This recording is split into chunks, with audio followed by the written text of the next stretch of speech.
Chateauneuf-du-Pape, the Pope's favourite wine. But how about trying some alternatives?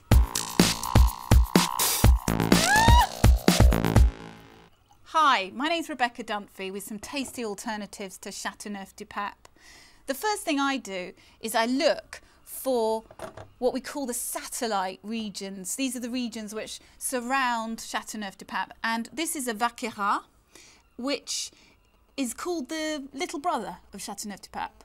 It's a combination of Grenache, which is the main grape in Chateauneuf-du-Pape, produces really ripe, high alcohol, sun-baked fruit in this particular region, mixed with some Syrah or Shiraz, as we say in the new world.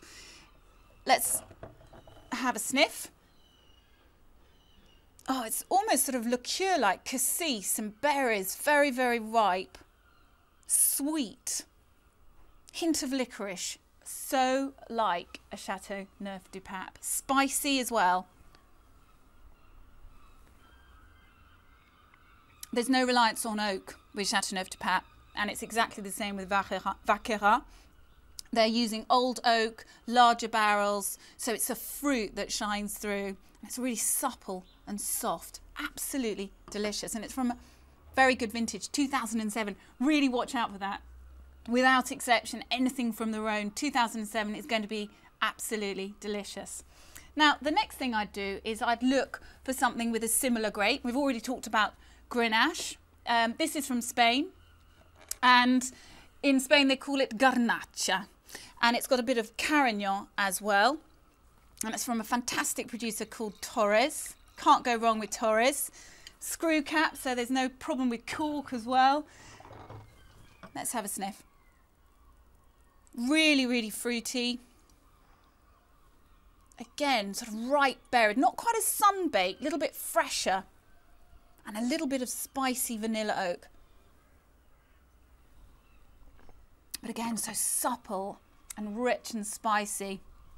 Doesn't have such a heat and warmth to it as the other wine, but still definitely you're tasting that sweet Grenache fruit and a hint of spicy Shiraz. Now next, this is a real bargain. I mean, it's called Carta Roja, but actually it doesn't have anything to do with Rioja at all. It's from a region called Jumilla, which is near the Alicante.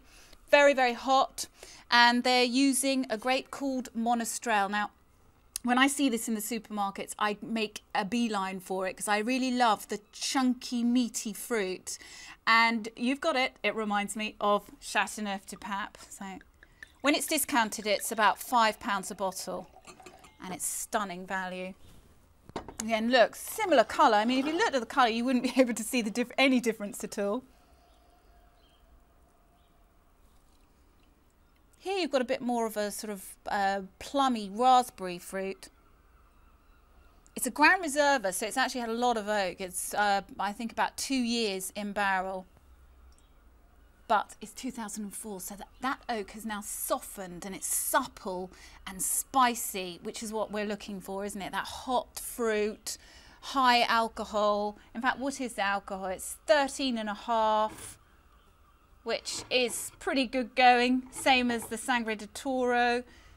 This might be a little bit more, 14.2. And the Chateauneuf-du-Pape, 14%. So these are all big, rich wines.